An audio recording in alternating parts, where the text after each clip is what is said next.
Now, the next type of solids that we are going to study are covalent solids. Now, covalent solids की सबसे बड़ी example है diamond का solid जो कि हमें सामने नज़र आ रहा है. Now, diamond contains of atoms of carbon joined to each other through covalent bond. So, ये सब जो हमें नज़र आ रहे हैं these are basically atoms of carbon. Now अब हमारे पास किसी भी कोवलेंट सॉलिड में एटम्स एक दूसरे के साथ बाइंड करते हैं थ्रू कोवलेंट बॉन्डिंग और ये कोवलेंट बॉन्डिंग का नेटवर्क इतना बड़ा बन जाता है कि it forms a giant structure. So यूँ हमारे पास ये एक पूरा कोवलेंट जाइंट क्रिस्टल स्ट्रक्चर बन जाता है. So covalent solids are basically giant network solids. इसमें हमारे पास एक जाइंट नेटवर्क बना हुआ है. नाउ इसके अंदर जो मेजर फोर्स ऑफ अट्रैक्शन है जो एटम्स को या मॉलिक्यूल्स को एक दूसरे के साथ होल्ड करके रखती है that is covalent bond. So there major force of attraction is covalent bond. Now चूँकि हमारे पास कोवलेंट बॉन्ड का एक बहुत जाइंट नेटवर्क बना है सो हमारे पास इनका मेल्टिंग पॉइंट बहुत ज़्यादा हाई होता है. They have very high melting point और इस जाइंट नेटवर्क की वजह से these solids are very hard solids in nature. Now इस पूरे नेटवर्क को ब्रेक करना भी आसान नहीं है, इसलिए ये यूजुअली हमारे पास इनसॉल्यूबल होते हैं सॉल्वेंट्स के अंदर. देन नेक्स्ट अगर हम कंडक्टिविटी की बात करें तो usually covalent solids are non conductors of electricity except one covalent solid that is graphite. अब ग्रेफाइट की इस तरह की प्रॉपर्टी है कि ग्रेफाइट के अंदर कार्बन के एटम्स की लेयर्स मौजूद होती हैं. कार्बन के एटम्स लेयर्स की फॉर्म में हैं जिन लेयर्स के बीच में क्या है फ्री इलेक्ट्रॉन्स प्रेजेंट हैं. अब due to presence of these free electrons in between the layers of carbon, graphite is conductor, otherwise covalent solids are non-conductors. So now अगर हम इन सॉलिड्स की एग्जांपल लें तो हमारे पास carbon in the form of diamond and graphite, इसके अलावा silicon carbide, silicon dioxide, these are some of the major covalent crystals. अब अगर हम डायमंड की क्रिस्टल की शेप देखें तो वी कैन क्लियरली सी कि diamond is cubic crystal in nature. Now covalent solids में चूँकि कोवलेंट बॉन्डिंग के थ्रू अटैचमेंट है और कोवलेंट बॉन्डिंग एक स्पेसिफिक डायरेक्शन में होती है so these solids have directional bonding unlike ionic solids which are bound by electrostatic force which are non directional. Now third type of solids are molecular solids जिसकी common example है iodine. अब इस solid में individual molecules of iodine हमें देखने को मिल रहे हैं जिनके दरमियान कुछ अट्रैक्टिव फोर्सेस हैं जो इनको सॉलिड फॉर्म में जॉइन करके रखती हैं. नाउ मॉलिक्यूल्स के दरमियान जो अट्रैक्टिव फोर्सेस होती हैं उन फोर्सेस को हम कहते हैं इंटर मॉलिक्यूलर फोर्सेस.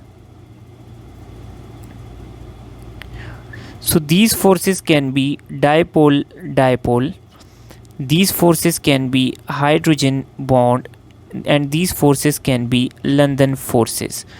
तो मॉलिक्यूलर फोर्स में जो मॉलिक्यूलर सॉलिड्स में जो हमें मेन चीज़ मिलेगी वो मिलेगी इंडिविजुअल मॉलिक्यूल्स. अब इन इंडिविजुअल मॉलिक्यूल्स को कौन सी फोर्सेस ने जॉइन करके सॉलिड स्टेट में रखा होगा. So van der Waals forces of attraction are present in these solids. और ये फोर्सेस कौन सी हो सकती हैं dipole, hydrogen bond, London, depending upon the nature of solid. तो आयोडीन नॉन पोलर है, इसमें लंदन फोर्स होगी. इसी तरह water in the form of ice polar है तो उसमें हाइड्रोजन बॉन्डिंग होगी. इसी तरह कोई और पोलर सब्सटेंस सॉलिडिफाई हो जाए लाइक ग्लेशियल एसिटिक एसिड तो उसमें हाइड्रोजन बॉन्डिंग और डायपोल फोर्सेस हमें देखने को मिलेंगी. Now due to these weak intermolecular forces present as the major forces that form the solid, तो हमारे पास इन सॉलिड्स के काफ़ी लो मेल्टिंग पॉइंट्स हमें देखने को मिलते हैं और ये बहुत सॉफ्ट सॉलिड्स हैं. नाउ इनमें जो हमारे पास पोलर मॉलिक्यूलर सॉलिड्स हैं वो हमारे पास पोलर सॉल्वेंट्स के अंदर डिज़ोल्व होंगे, और जो हमारे पास नॉन पोलर मॉलिक्यूलर सॉलिड्स हैं लाइक आयोडीन, सो ये डिज़ोल्व होंगे in non polar solvents. Now the common example of molecular solids are iodine solid, carbon dioxide solid जिसको हम ड्राई आइस भी कहते हैं, एसिटिक एसिड सॉलिड जिसको हम ग्लेशियल एसिटिक एसिड भी कहते हैं, या वाटर सॉलिड जिसको हम आइस भी कहते हैं। Now the last type of crystalline solid are metallic solids और metallic crystals. So metallic crystals में हमारे पास इंडिविजुअल मेटल के एटम्स एक दूसरे के साथ जॉइंट होते हैं। नाउ इनको कौन सी फोर्स ज्वाइन करती है? So there are different theories about it, but the simplest theory which states, तो सिंपलेस्ट थ्योरी हमें ये कहती है कि मेटल के लास्ट शेल के इलेक्ट्रॉन्स लूजली मोबाइल होते हैं, यानी हमारे पास लूजली बाउंड होते हैं लास्ट शेल के साथ। तो लास्ट शेल के इलेक्ट्रॉन्स मेटल के एटम से निकल के ये जो इधर बीच में स्पेसेस हैं, इन स्पेसेस को हम क्रेविसेस या वॉइड्स या इंस्टर्टिसेस कहते हैं। तो मेटल के लास्ट शेल के इलेक्ट्रॉन्स लूज़ होते हैं, तो ये मेटल के एटम से निकल के इधर स्पेसेस के अंदर आ जाते हैं। अब जब मेटल का एटम इलेक्ट्रॉन्स लूज़ करता है तो एटम खुद कन्वर्ट हो जाता है इनटू पॉजिटिव आयन। तो अब मेटल्स के अंदर बेसिकली हमारे पास जो अट्रैक्टिव फोर्स है that is between positive ions of the metal and this freely movable sea of electrons. So metallic solid में हमें प्योरली मिलेंगे मेटल के एटम्स। अब इसमें जो मेजर अट्रैक्शन है that is electrostatic force of attraction. Now this attraction is between positive metal ion and negative C of electrons that are basically lost by the metal atoms. Now इस strong electrostatic force of attraction की वजह से metals are usually hard and they have high melting points. Now चूँकि ये electrons freely mobile हैं तो हमारे पास these substances are usually good conductors of electricity and heat. Then another important characteristic of metallic solids are कि they are usually shiny in appearance. उसकी वजह यह है कि मेटल के लास्ट शेल के इलेक्ट्रॉन्स इजीली एक्साइटेबल भी होते हैं। तो जब इन पे लाइट पड़ती है तो इनके लास्ट शेल के इलेक्ट्रॉन्स लाइट एनर्जी एब्जॉर्ब करके हायर एनर्जी लेवल्स पे एक्साइट हो जाते हैं। जब ये हायर एनर्जी लेवल से वापस फ़ौरन डी एक्साइट होते हैं तो ये लाइट मेटल की सरफेस से रिलीज़ होके हमारी आइज़ में पड़ती है, जिसकी वजह से मेटल्स हमें अपीयरेंस में शाइनी नज़र आते हैं। Then metals are also malleable. Malleable का मतलब क्या है कि they can be transformed into sheets and they are ductile as well. Ductile का मतलब है कि we can beat metallic solids into different shapes like wires. तो मेटल्स को हमारे पास डिफरेंट शेप्स में ट्रांसफॉर्म करना इसलिए आसान है कि मेटल्स के जो एटम्स हैं उन पे जब हम एक लेयर पे फोर्स अप्लाई करेंगे तो ये एटम्स इस फोर्स की वजह से स्लिप होके फर्स्ट लेयर के अंदर, यानी सपोज़ यहाँ पे हमने फोर्स अप्लाई की तो ये एटम स्लिप होके इस लेयर में फिक्स हो जाएगा और यहाँ से हट जाएगा। तो इसलिए मेटल हमारे पास शेप्स में बीटन किए जा सकते हैं। नाउ मेटल्स हमें दो तरह की पैकिंग में मिलते हैं। First is cubic close packing and second is hexagonal close packing. Now suppose कि this is the first layer of metal atoms. ये फर्स्ट लेयर है। अब फर्स्ट लेयर के अंदर मेरे पास दो किस्म की इंस्टर्टिसेस हैं। फर्स्ट वो इंस्टर्टिसेस जिनको मैं ब्लू से मार्क कर रहा हूँ। First type is these type of interstices. Then इसमें सेकंड टाइप की इंस्टर्टिसेस हैं this inverted interstices like this. Now अब जो हमारे पास second layer of metal atoms है वो या तो इन ब्लू इंस्टर्टिसेस में बैठेगी या इन येलो में बैठेगी। तो suppose second layer of metal atoms मेरे पास ब्लू इंटरस्टिसेस के ऊपर सिट करती है लाइक दिस।